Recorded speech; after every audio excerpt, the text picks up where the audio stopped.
नमस्कार, मैं हूं राहुल डबास और एपिसोड नंबर 6 यूक्रेन रूस युद्ध के स्पेशल एपिसोड में आपका फिर से स्वागत है। हमने इससे पहले बात की कीव के आसपास के युद्ध की, उत्तर के वॉरफेयर की, भारत से कीव तक जाने की जर्नी की। आज हम बात करेंगे तटीय रेखा के युद्ध की।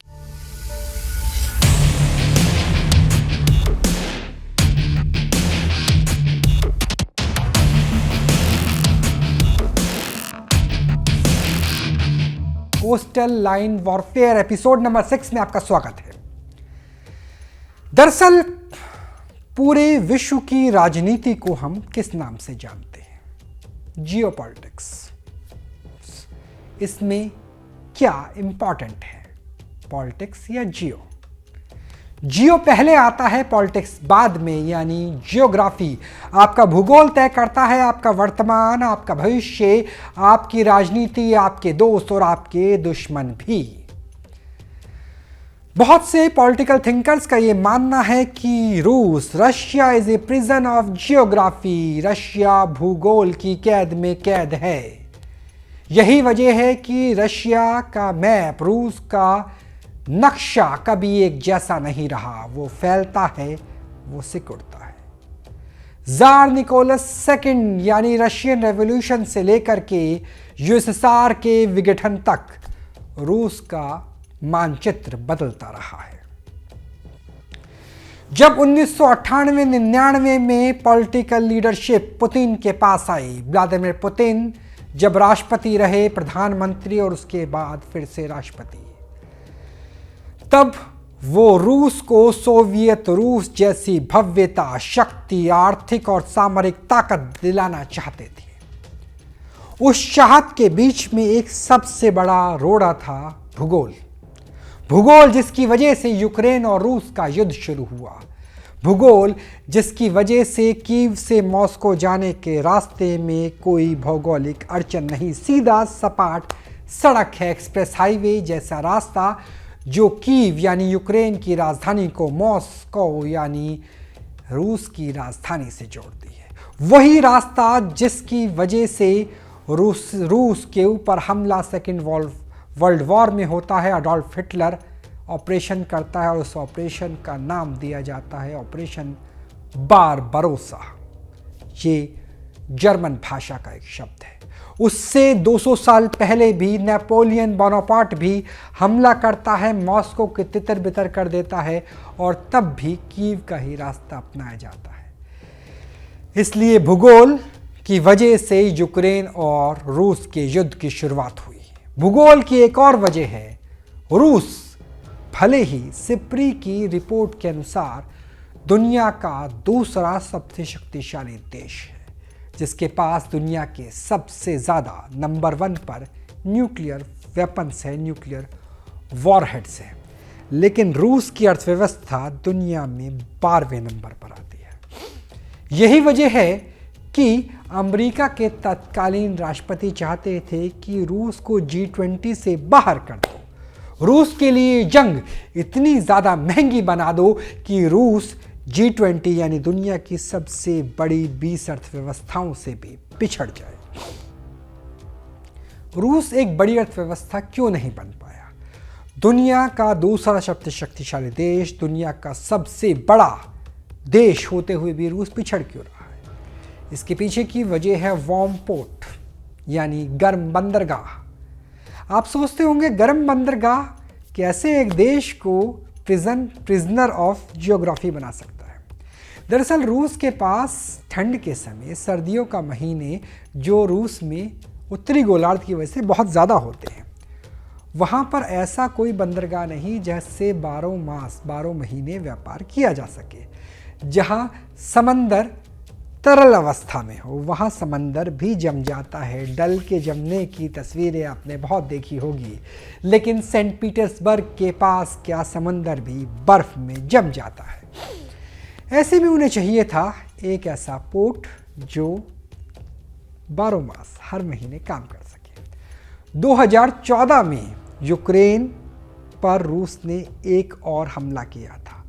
2022 के हमले को अंतर्राष्ट्रीय सुर्खियां बनाया गया। लेकिन याद कीजिए 2014 में भी हमला हुआ था, उसी की वजह से G8 से रूस को बाहर कर दिया गया था और तब से G8 का नाम बदल करके G7 यानी ग्रुप ऑफ 7 पड़ गया है। इस हमले में क्रीमिया दरअसल एक टापू है, एक बड़ा टापू, एक बड़ा आइलैंड, बहुत बड़ा आइलैंड। उस क्रीमिया को 2014 में ही रूस ने जीत लिया था, यानी यूक्रेन का मानचित्र बदल गया था। उस क्रीमिया के जरिए ही रूस को पूरे साल वार्म पोर्ट मिल पाया, जहां से सर्दियों के समय भी तरल समंदर से समुद्री जहाज आ और जा सकते थे, यानी ब्लैक सी। पर ब्लैक सी में अभी भी मारियोपोल, मिकोपोल और ओडेसा जैसे 3 बड़े बंदरगाह थे जो यूक्रेन के पास थे।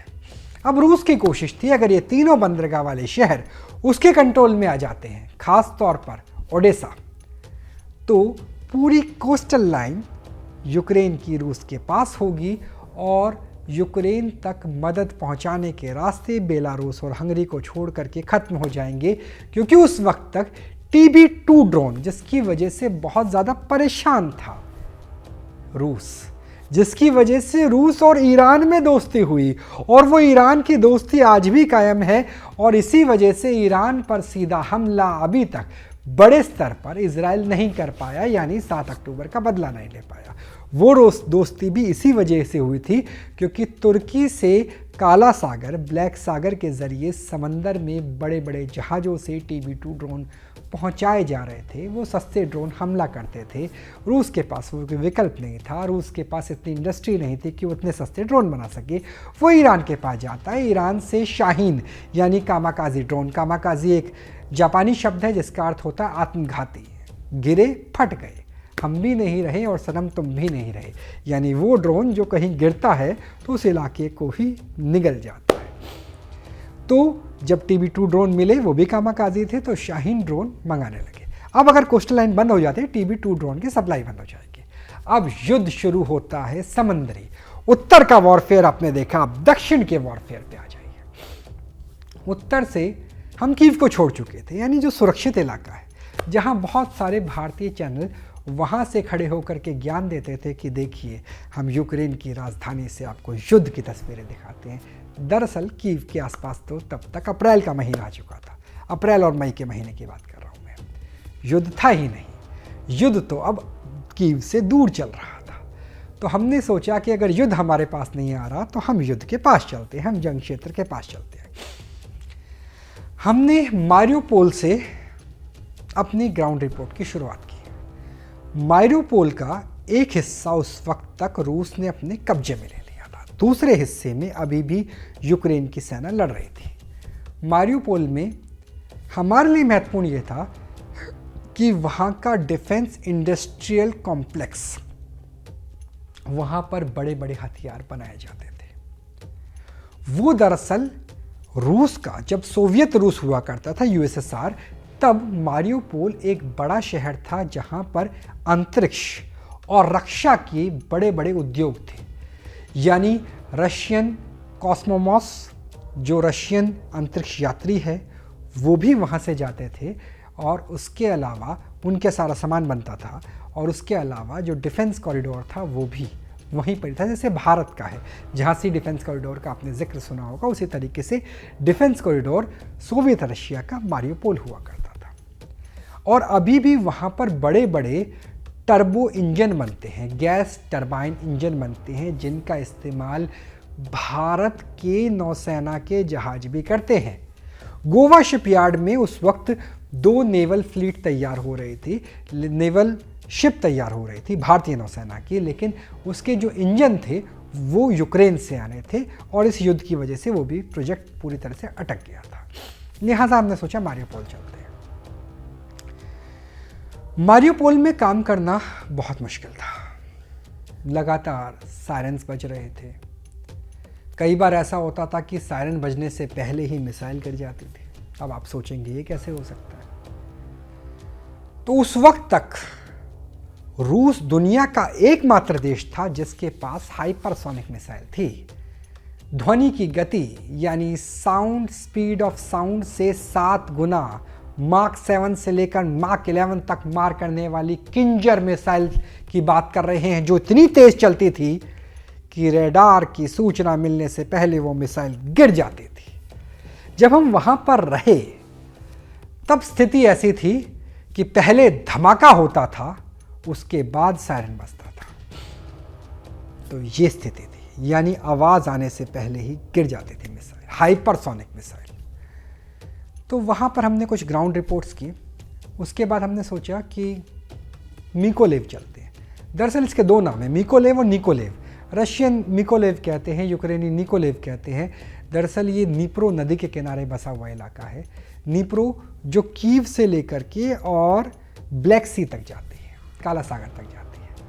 यानी ये भी बिल्कुल बंदरगाह पे नहीं, लेकिन हाँ बंदरगाह के पास में ही एक शहर है, निकोलेव या मिकोलेव। वहाँ काम करना ज़्यादा मुश्किल था, इसलिए कि रडार स्टेशंस ख़त्म कर दिए गए थे। वहाँ के एयरपोर्ट को ख़त्म कर दिया गया था। यानी वहाँ के हवाई क्षेत्र पर पूरी तरह से रूस का कब्जा था। रूस के हेलीकॉप्टर्स मंडराते रहते थे। रूस के वायुसेना के प्लेन, रशियन फाइटर प्लेन्स वहाँ पे बम बरसाते रहते थे। और ऐसा था कि हवा यानी ज़मीन से ऊपर का क्षेत्र तो जेलेंस्की की सत्ता से चला गया था, यूक्रेन के हिस्से में नहीं था। वहाँ हमने बेसमेंट में एक अपार्टमेंट था बहुत बड़ा सा, वहाँ पर शरण ली। लोकल पुलिस से पूछा, जी यहाँ तो सारे होटल्स हैं ही नहीं, अपार्टमेंट्स ख़त्म हो गए हैं, मिसाइलें रोज़ गिर रही हैं, शीशे टूट जाते हैं। अगर हम किसी ऐसे अपार्टमेंट में रहेंगे जहाँ पे खिड़की है तो उसका शीशा रात को ही टूट जाएगा, जो सोनिक बूम होता है जब ध्वनि की रफ्तार से तेज़ मिसाइल गिरती है, उसका शीशा विशा हमें लग जाएगा। तो उन्होंने कहा कि एक जगह चले जाओ, वहाँ कुछ फॉरेनर्स रह रहे हैं, आप उनके साथ रह लेना। तो हम पहली रात को पहुँचे थे, क्योंकि हम मारियोपोल से आए थे निकोलेव। सो गए जी। अगले दिन भी वो सिविल ड्रेस में थे। हमने सोचा कि भाई साहब अपने जर्नलिस्ट होंगे, क्योंकि उस वक्त अल जज़ीरा से लेके और तमाम जो वर्ल्ड चैनल्स हैं वो वहीं पर ही हमारी तरह ही अलग अलग जगह रह रहे थे। तो हम पूरा दिन रिपोर्टिंग के लिए गए। हमने एयरपोर्ट दिखाया, रनवे दिखाया, हैंगर्स दिखाए, रेडार स्टेशन दिखाए, जो सब कुछ डिस्ट्रॉय हो गए थे, ख़त्म हो गए थे। रात को बैठे, हमने कहा भैया हमें कुछ वेजिटेबल्स दे दो। तो उन्होंने कच्ची सब्जियों को उबाल के हमें दे दिया। नमक डालो, मिर्च वो यूज़ ही नहीं करते हैं, इस्तेमाल ही नहीं करते हैं। नमक डालो और कच्ची सब्जी नमक से खाओ, पेट के लिए अच्छी, लेकिन हिंदुस्तानी टेस्ट बर्ड के लिए, हमारी जीभ के लिए बेकार, टेस्ट ही नहीं है, मसाला ही नहीं है। डिनर पे बैठे हुए थे, तो वो जो विदेशी थे उसमें ज़्यादातर मेल थे, 1-2 फीमेल भी थी, महिला और पुरुष दोनों थे, ज़्यादातर पुरुष। उनके साथ हम बैठे। हमने सोचा जर्नलिस्ट है। हमने पूछा कि आप किस देश थे? उन्होंने कहा अमेरिका से हैं। एक ने कहा हम फ्रांस से हैं। हमने कहा तो आप यहाँ पे रिपोर्टिंग के लिए आए हैं? बोले नहीं। फिर हमने किस लिए आए हैं? बोले हथियार चलाना सिखाने आए हैं। हथियार चलाना सिखाने आए? समझ ही नहीं आया कैसे हो सकता है। तो बाद में पता चला कि वो दरअसल नेवी सील्स के, अमेरिकन आर्म फोर्सेस के, अमेरिका की सेना के रिटायर्ड सैन्य अधिकारी थे, फ्रांस की सेना से रिटायर्ड अधिकारी थे। और जब अमेरिका ने नए हथियार दे दिए तो वो हथियार तो की पहुंच गए, TB2 ड्रोन पहुंच गए, जेवलिन मिसाइल पहुंच गई, इगला मिसाइल पहुंच गई, लेकिन उस हथियारों को चलाना कैसे है, इसकी ट्रेनिंग देगा कौन? क्योंकि आप वर्दी में तो अमेरिकन आर्मी को वहां उतार नहीं सकते, बूट डाउन हो नहीं सकता, मतलब थर्ड वर्ल्ड वॉर हो जाएगा। तो उनकी ट्रेनिंग देने का काम इन पूर्व सैनिकों ने उठाया, जो अपनी नेवी से, अपनी नेवी सील से, हमने फोर्सेस से रिटायर हो चुके थे और जिन्हें हथियार चलाना आता था। अच्छा, एक चीज़ और ध्यान रखिए, उस वक्त आपने खबरें सुनी होगी कि यूक्रेन के किसी होटल पे हमला हो गया, वहाँ बहुत सारे सिविलियन मर गए। यूक्रेन के दूसरे होटल पे मिसाइल स्ट्राइक हो गई रूस की, वहाँ सिविलियन मर गए। लेकिन ऐसी बहुत खबरें कम सुनी होगी कि जहाँ एक होटल पर बहुत सारे इंटरनेशनल जर्नलिस्ट रुके हुए थे, चाइना के, इंडिया के, यूरोप के, अमेरिका के, और वहाँ मर गए। तो ये होटल पर स्ट्राइक क्यों होती थी और प्रिसीजन मिसाइल स्ट्राइक क्यों होती थी? तो उसके पीछे की वजह है अमेरिका और यूरोप के देशों से रिटायर्ड सैन्य अधिकारी जो वहाँ पे नए आधुनिक हथियार जो उन्हें नाटो फोर्सेस से मिले थे वो सिखाने के लिए पहुँचे थे। और उन्हीं पूर्व सैनिकों पर, क्योंकि वो तो पूर्व सैनिक हो गए, एक्स सर्विसमैन हो गए, जब हमला किया जाता था उन होटल्स पे तो कहा जाता था कि आपने सिविलियंस को मार दिया, फॉरेनर्स को मार दिया। लेकिन वो फॉरेनर्स थे पर वो प्रॉपर सिविलियन नहीं थे, वो एक्स सर्विसमैन थे, वो पूर्व योद्धा, पूर्व सैनिक थे, वो जर्नलिस्ट नहीं थे। तो हमें डर इस बात का लग रहा था कि भले ही हम बेसमेंट में हैं, लेकिन जो रशिया के पास मिसाइल है, जो बैलिस्टिक मिसाइल है, वो ऊपर से गिरती है और अंदर ज़मीन के अंदर घुस जाती है। और जिस बात की पूरी संभावना थी कि ऐसा ना हो कि जिस बेसमेंट रूपी होटल में हम रुके हुए हैं, जहाँ पे अमेरिका के पूर्व सैन्य अधिकारी हैं जो हथियार चलाने सिखाने के लिए पहुँचे हैं, टेक्नोलॉजी ट्रांसफ़र के लिए पहुँचे हैं, वहाँ मिसाइल स्ट्राइक हो जाए, क्योंकि ऐसी खबरें रोज़ आ रही थी, और हम मर जाए। तो वहाँ मुश्किल से 3 से 4 दिन के आसपास रुके। फिर हम लोग आगे बढ़ गए। जब हम लोग आगे बढ़े तो हमें वहीं पर ही काम करने वाले जो एक्स सर्विसमैन थे अमेरिका के, उन्होंने एक एसेट का नंबर दिया। एसेट मतलब सूत्र, जैसे हम खबरों में बताते हैं कि सूत्रों के हवाले से खबर है कि बीजेपी ये कर रही है और कांग्रेस ये कर रही है, तो वैसा ही एक सूत्र हमें मिला अमेरिका के पूर्व सैन्य अधिकारी से, यूक्रेन की सेना का।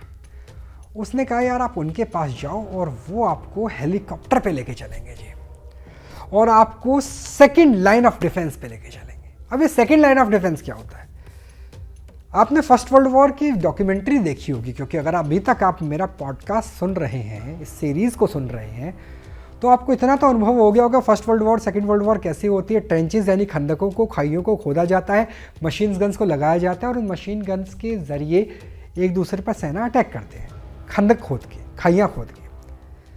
अगर आपने बॉर्डर फिल्म देखी हो सनी देओल वाली, तो उसमें भी खाई खोद रखी थी ना, उसमें गोली चलते हैं टन टन टन टन, वैसे ही वो पहली खाइयाँ हैं जहाँ पे वॉर चल रही है, ज़बरदस्त तरीके से गोलियाँ चल रही है, लोग मर रहे हैं। अगर वो कॉम्प्रोमाइज़ हो जाती है तो उसके पीछे एक और खंदक खोदी जाती है, सेकंड लाइन ऑफ डिफेंस। उन्होंने कहा आपको सेकंड लाइन ऑफ डिफेंस लेके चलते हैं, तो क्योंकि अमेरिका के बॉस का मैसेज था उनके पास और हमारी दोस्ती हो गई थी उनके साथ। तो शायद ये बात होगी 18 अप्रैल की, टू बी प्रिसाइज मेरे ख्याल से। तो 18 या 19 अप्रैल की बात है, हम लोग सेकेंड लाइन ऑफ डिफेंस के ट्रेंचेस यानी खंदकों में पहुंचे। एक मिलिट्री का हेलीकॉप्टर था, उसने हमें खेतों में ड्रॉप किया, हम वहाँ चले गए और वहाँ जाने के बाद हम भारत के पहले चैनल थे जो एक्टिव वॉर जोन में पहुंचे थे। युद्धग्रस्त देश में पहुंचना अलग बात है, वॉर जोन रिपोर्टिंग अलग बात है, लेकिन एक्टिव वॉर जोन में पहुंचना अलग बात है जहां पे मिसाइलें बरस रही हैं। हम अंदर गए, उन्होंने थोड़ी चीज़ ब्रीफिंग की, समझाया कि कैसे कैसे यहाँ पे आपको रहना है, ज़िंदा रहना है, क्या करना है, what to do, what not to do, what to shoot, what not to cover, ये तमाम चीज़ें होती रही। फिर हम बाहर आए तो उन्होंने कहा कि आप ना यहाँ रुकिए, अभी बाहर बहुत ज़्यादा शेलिंग चल रही है, उसके बाद जाना कवरेज के लिए। हम रुक गए। जब हम रुके तो 3 से 4 मिनट का बहुत तेज धमाका हुआ, बड़ा। हमने कहा ये क्या हुआ? कान ऐसे सनसनाहट आ रही है, अगर आप एयरलाइंस में गए होंगे आपके कान बंद हो जाते होंगे, आवाज़ से भी वैसे ही बंद हो जाते हैं, सू सू सू सू सू सू सू। बोले जिस हेलीकॉप्टर में आप आए थे ना, उस हेलीकॉप्टर को रशियन आर्टिलरी ने उड़ा दिया है, यानी जिस वाहन से आने वाले थे वो पुष्पक विमान जल करके खाक हो गया। डर तो बहुत लगा, ऐसा लगा कि हमारी रूह हमारे शरीर को छोड़ के चली जाएगी, अब जाएंगे कैसे बाहर। लेकिन उन्होंने कहा नहीं, ये सुरक्षित है, क्योंकि फर्स्ट लाइन ऑफ डिफेंस जब हमारी टूटेगी तब यहाँ पर रशियन फौजी आएंगे लड़ने के लिए, तो आप यहाँ पे रह सकते हो। तो उन्होंने हमें डू एंड डोंट्स में सिखाया था कि जब आप रिपोर्टिंग करें ना तो सर नीचे झुका के करना, ऊपर मत रखना। अगर खंदक की हाइट 5.5 फुट के आसपास, मेरी 5 फुट 8 इंच की हाइट है, उससे ऊपर गई आपकी गर्दन तो वहाँ लगेगी गोली। तो इसलिए हमने हेलमेट पहन रखा है और सर नीचे कर रखा है। अगर हमने सर ऊपर किया तो हमें गोली लग जाएगी। मेरे कैमरामैन हुआ करता था विकास, उन्हें समझ नहीं आया, वो सोचे कि ऐसे ही कहा जाता है। वो ऊपर से दिखाने चाह रहे थे टॉप शॉट। मैं नीचे झुका हुआ था, उनके हेलमेट के पास से बुलेट गई, और जब उनके पास से बुलेट गई वो रिकॉर्ड हुआ, वो बुलेट की आवाज़ रिकॉर्ड हुई। वो अगर हमें विजुअल पुराने आपको हमें मिलते हैं तो आपको वो भी दिखाएंगे। वो रिकॉर्ड हुई, और वो रिकॉर्ड होने के बाद हम झुक करके दोनों 2-3 घंटे तक रिपोर्टिंग करते रहे, नीचे बैठे रहे, क्योंकि ऊपर जाते तो शेलिंग हो जाती, हम लोग ख़त्म थे। फिर हम लोग जब शेलिंग रुकी थोड़ी देर के लिए, हम ऊपर गए, हमने वो जला हुआ हेलीकॉप्टर देखा जिस हेलीकॉप्टर में हम बैठ कर आए थे। वो हेलीकॉप्टर जल गया था। तब तक तो वहाँ बारिश हो रही थी, उस हेलीकॉप्टर की आग भी बुझ गई थी। 3-4 घंटे हम अंदर रहे। फिर उन्होंने कहा कि आपको मिलिट्री की गाड़ी मिलेगी, और हमारे आसपास ना 5-6 फौजी भी रहते थे हमारी सुरक्षा के लिए, मैं और मेरे कैमरामैन, यानी न्यूज़ नेशन की सुरक्षा के लिए स्पेशल फौजी थी। और ये सब कुछ इसलिए हो रहा है, ऐसा नहीं हम जेलेंस्की के दामाद हैं, वो इसलिए हो रहा है क्योंकि जिस होटल में हम रुके थे उसी होटल में अमेरिका के senior military officers, retired military officers भी रुके थे, और उन्होंने कहा था इनका ख्याल रखना है।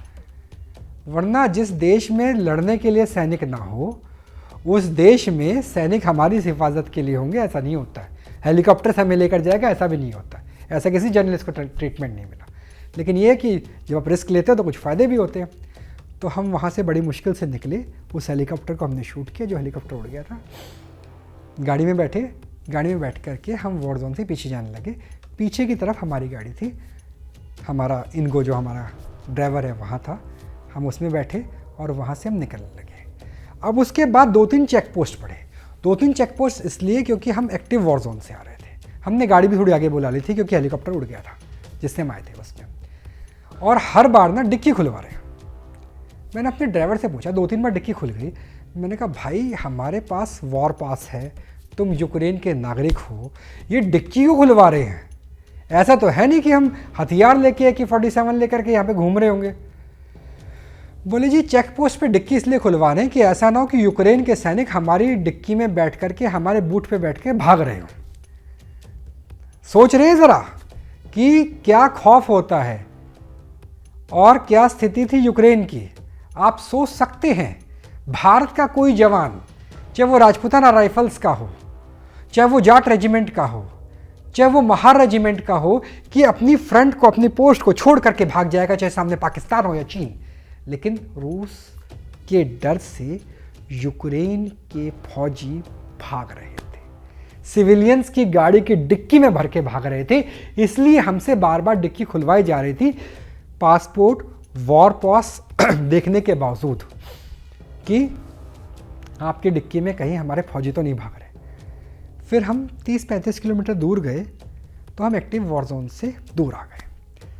उस दिन रात को उसी गांव में रुके, एक बूढ़ी औरत मिली, एज होगी शायद 70 के आसपास, 70 साल के आसपास के। उन्होंने कहा कि आप कहाँ से हो?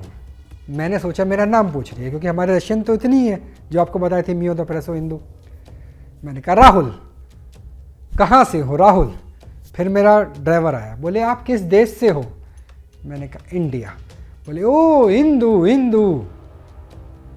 फिर उसके बाद वो गाना गाने लगे, सर पे लाल टोपी रूसी फिर भी दिल है हिंदुस्तानी। मैंने कहा ये बुढ़िया कोई गाने कैसे आते हैं? तो हमारे ट्रांसलेटर ने हमें बताया, उस टाइम सिविलियन एरिया में तो ट्रांसलेटर वहाँ तक आ जाते थे, उसका उन्हें डर लगता था।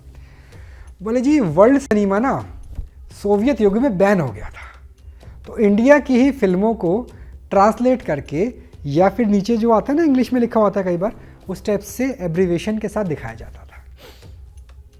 और उस टाइम जो सबसे फेमस वर्ल्ड सिनेमा के हीरो थे वो राज कपूर थे, और इसीलिए उस टाइम गाने भी ऐसे बनते थे, सर पे लाल टोपी रूसी।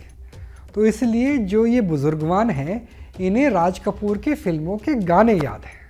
हमें बहुत अच्छा लगा कि हमारे देश के जेंजी भले ही राज कपूर को भूल गए हों, लेकिन विदेशी वॉर जोन में, यूक्रेन में, ये बूढ़ी औरत राज कपूर के गाने हिंदी में गा रही।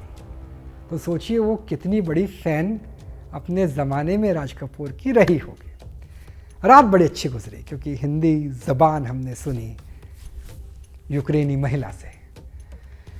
सुबह उठे, सुबह उठ कर के हम लोग ओडेसा की तरफ चल गए। अब ओडेसा सबसे ज़्यादा हैविली प्रोटेक्टेड और इंटेंस वॉरफेयर वाला जगह था। ओडेसा दरअसल पोर्ट सिटी थी और सबसे बड़ा बंदरगाह था पूरे के पूरे यूक्रेन का। वो अगर ढह जाता, वो अगर टूट जाता, वहाँ पे अगर रशियन नेवी आ जाती तो ये मान के चलिए कोस्टल लाइन ख़त्म थी।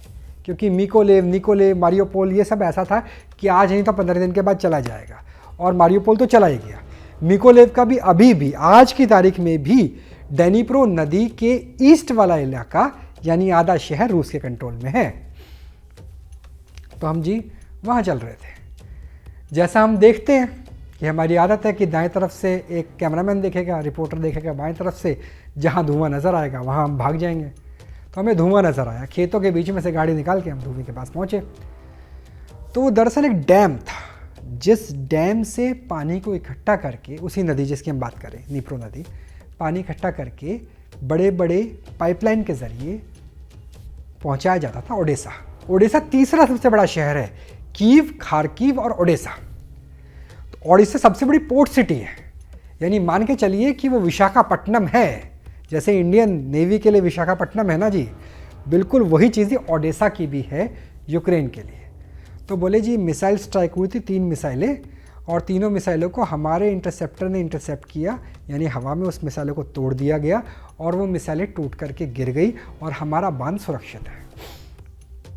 बोले लेकिन दोबारा मिसाइल गिर सकती है। जब ये दोबारा मिसाइलें गिर सकती ये सुना तो हमारे इनको जो हमारे ड्राइवर थे वो भाग गए।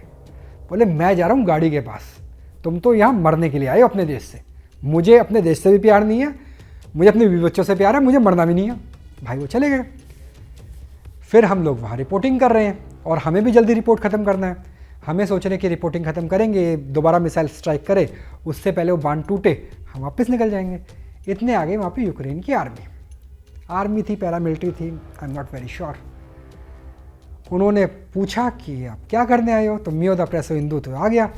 बोले क्या करने आए हो, तो मैंने गूगल ट्रांसलेशन, उस टाइम ओडिशा के पास थे तो नेट चल रहा था, गूगल ट्रांसलेट किया, we are here for shooting. अब शूटिंग का मतलब है कि जैसे आप कैमरे से शूट करते शूटिंग होती है, लेकिन गूगल ट्रांसलेशन ने उससे शूटिंग को न्यूज़ शूटिंग यानी कवरेज की जगह शूटिंग यानी गोली मारने से ट्रांसलेट कर दिया। अब भाई हमने उन्हें यूक्रेनी में ट्रांसलेट करके गूगल ट्रांसलेटर से दिखाया और उन्होंने हमें बंदूक की नोक पे रख लिया। उन्हें लगा कि हम यहाँ शूट करने आए हैं। फिर दोबारा मैंने लिखा, मैंने कहा हो सकता है कुछ गलत हो, कवरेज।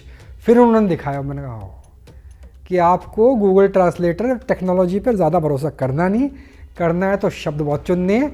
आपने न्यूज़ शूटिंग लिख ली, न्यूज़ कवरेज की जगह तो वो गोली मारना समझ लेंगे और गोली मार देंगे। तो वहाँ से हम लोग पहुँचे ओडेसा। ओडेसा में आधे से ज़्यादा शहर वहाँ की टनल्स में, वहाँ बहुत ज़बरदस्त टनल्स बनी हुई है, सुरंगें बनी हुई है, सुरंगों में रह रहा था। जितने भी मेजर इंस्टॉलेशंस थे वहाँ पर रशिया क्या अटैक हुआ था, रशिया की मिसाइल्स ने वहाँ के बड़े शॉपिंग मॉल्स, वहाँ की बड़ी इंडस्ट्री, वहाँ का पानी साफ़ करने वाला वाटर ट्रीटमेंट प्लांट, वहाँ सीवरेज साफ़ करने वाला सीवरेज ट्रीटमेंट प्लांट, वहाँ का बिजली का पावर प्लांट, सब मटियामेट कर दिया था। तो हम रात को रुके, हमने दिखाया कि ये सब कुछ ख़त्म हो गया है। फिर अगले दिन हमने सोचा कि हमने होटल लेना है, तो एक होम स्टे टाइप के एक आदमी से बात हुई, उसने कहा हमारे यहाँ रह लेना। हम बिल्कुल बीच के पास रुकने लगे। अब मेरी स्थिति ये है कि मैं पानी देख करके मुझे उत्साह आता है स्विमिंग करने का, मुझे स्विमिंग बहुत पसंद है।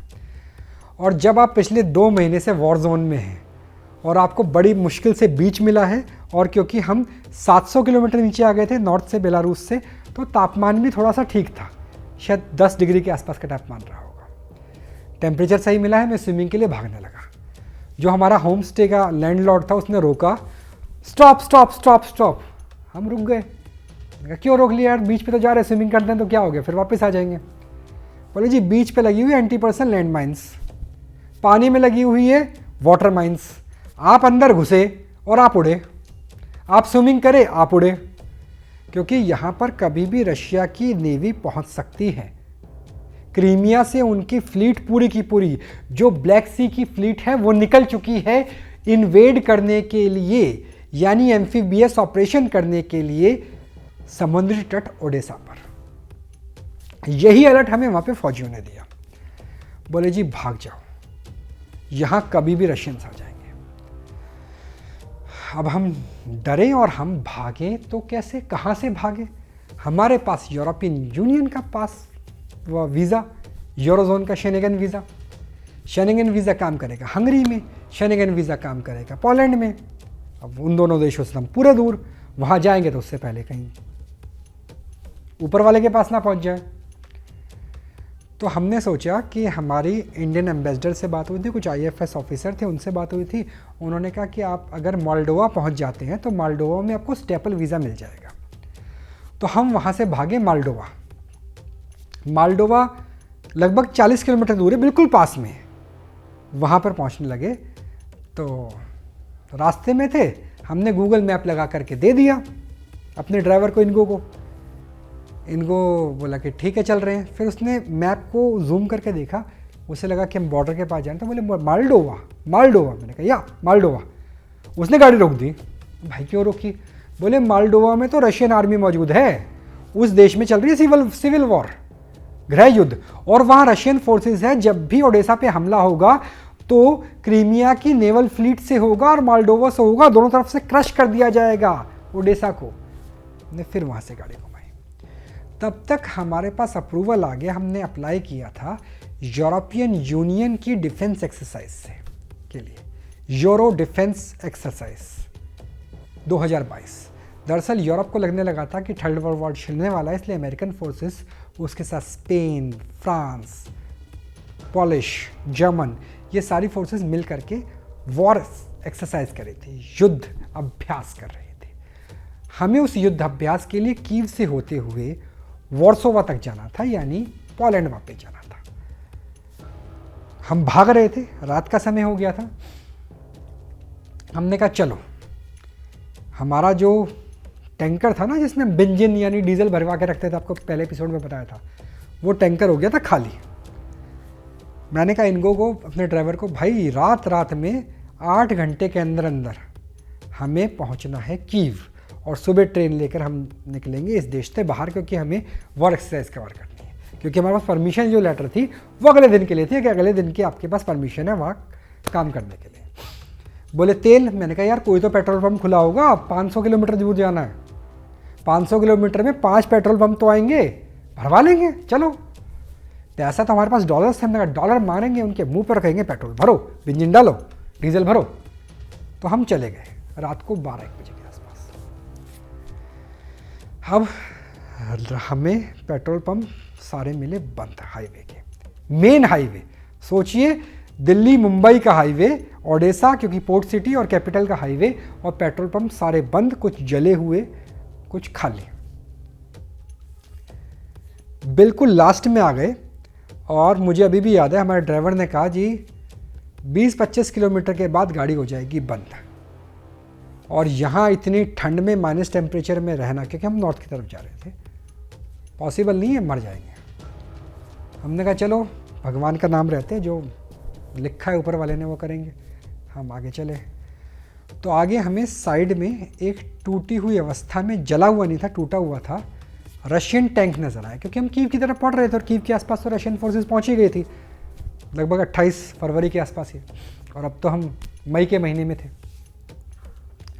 तो वह रशियन टैंक्स नज़र आया, उसके आसपास हमने लाइट जलाई, टॉर्च वगैरह, कैमरे की बड़ी लाइट होती है वो भी जलाई, तो हमें वहाँ पे खून नज़र आया, लेकिन लाश वाश हटा दी थी। तो हमने वहाँ जब तलाशा तो हमें टैंक में, टैंक यानी डीजल का टैंक मिल गया टैंक के अंदर, और भगवान की दया से उस टैंक के डीजल टैंक को किसी ने खाली नहीं किया था।